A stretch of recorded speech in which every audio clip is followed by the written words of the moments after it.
Magandang umaga mga kaibigan.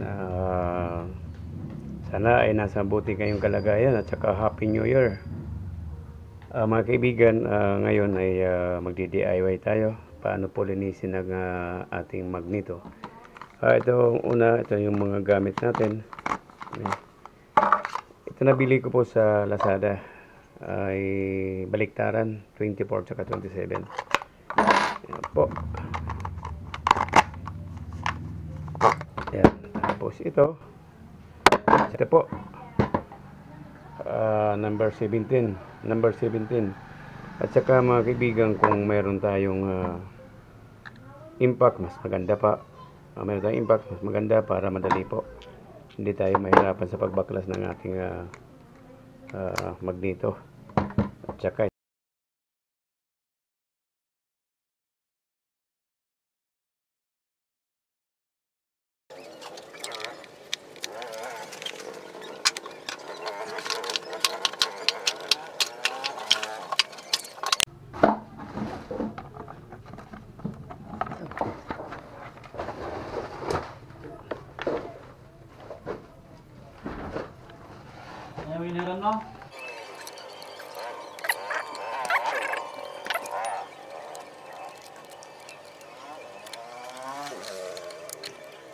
bigan at ito mayroon akong nahiram na impact, siyempre para madali yung pagtanggal nito.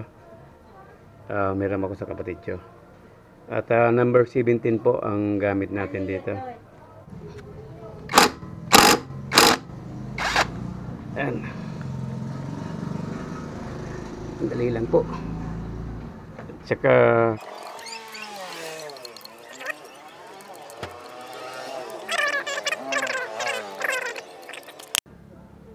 ito, tanggal na yung washer natin.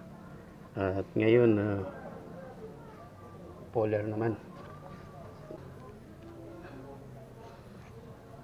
Ito mga kaibigan, baliktaran po ito. 27 saka 24 ang size.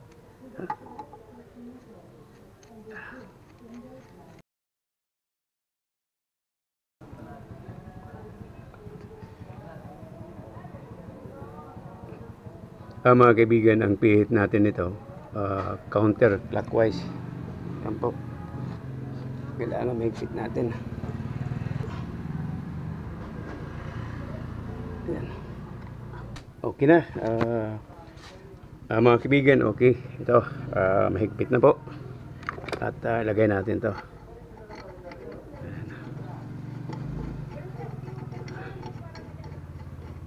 Okay.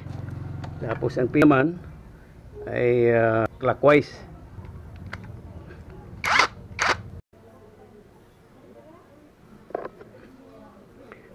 Marumi na talaga mga kaibigan. Ito, siya nga pala pag nagsauli tayo, ito may groove dito. Tatapat natin, meron naman siya doon, kaya hindi po siya mahirap. Ayan. Ayan, napakarumi. Pero ito mga kaibigan, itong Mio Gravis po itong pero marumi na siya. Ayan. At ngayon bumili ako ng itong Bushney spray paint at halagang 280. Ayan po. At yung niya, yung to po, high temp 1200 Fahrenheit para talaga hindi siya basta-basta malulusaw. Mga kaibigan, inuna ko munang linisin ito bago dun sa magneto para pagkatapos ko maglinis nun ay tuyo na ito. Tuyot na. Ayan na po. At nilihaan ko na. Ayan. Talaga makalawag na.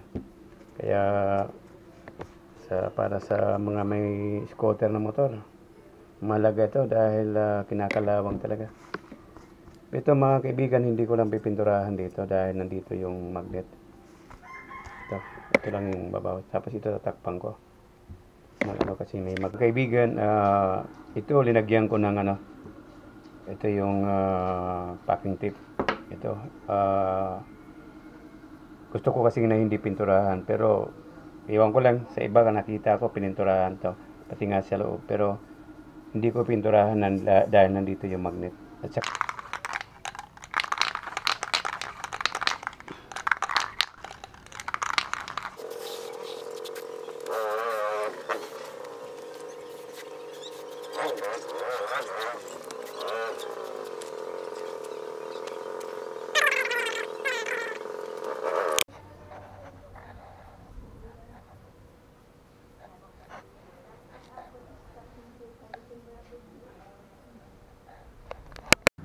Mga kaibigan, pagkatapos po ng 3 minuto, sigang coating tayo.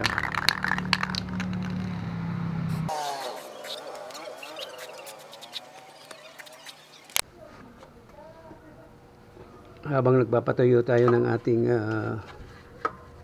magnito ay linisin muna natin ito.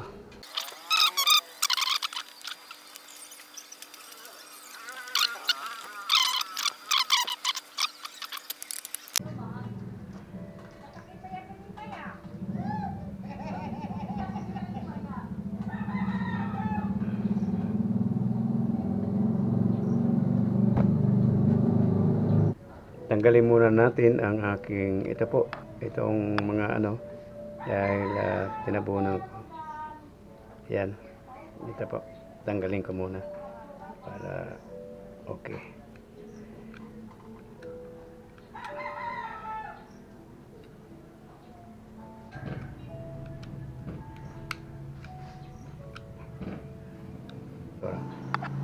Okay, at ngayon ibabalik na natin. Ito po, ang kailangan lang natin, ito po,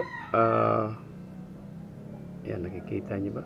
Ayan, ito, may tapat dito sa niya, ayan, kailangan may tapat dyan at para sure na pasok at kusya sang ihigupin.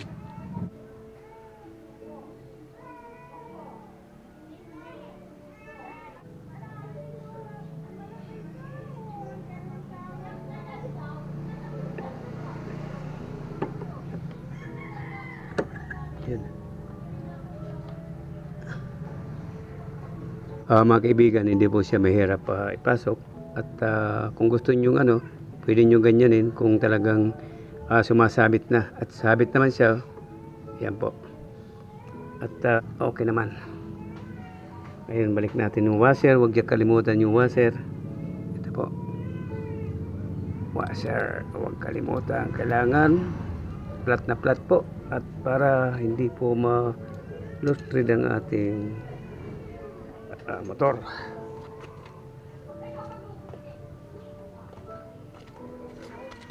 Kailangan flat na flat bago nating para hindi ma-loose thread, hindi masira yung thread.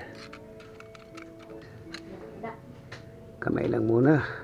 Ayan, kamay lang para sigurado po bago natin higpitan. Bago natin higpitan ng ating impact ay kailangan po ay kamay lang. Ayan po.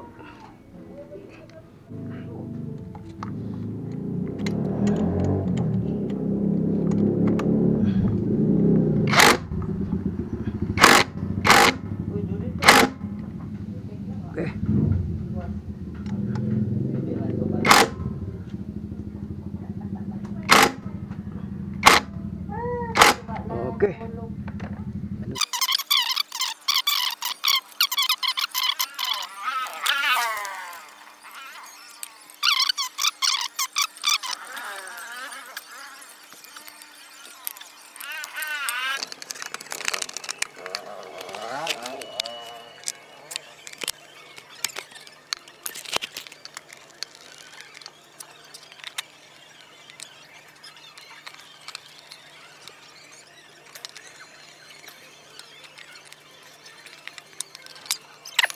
Mga kaibigan, maraming salamat po sa inyong lahat sa suporta. At ngayon ay tatry natin. Siya nga pala, maraming salamat at kung po pwede po, pahingi po ng isang subscribe. Ayun po ay malaking tulong na po para sa aking YouTube channel. Okay.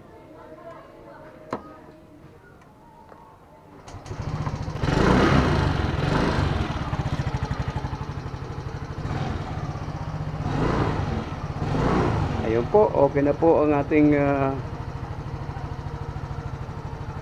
paglinis ng magneto. Tapos na po. Ayan. Okay mga kaibigan, maraming salamat po.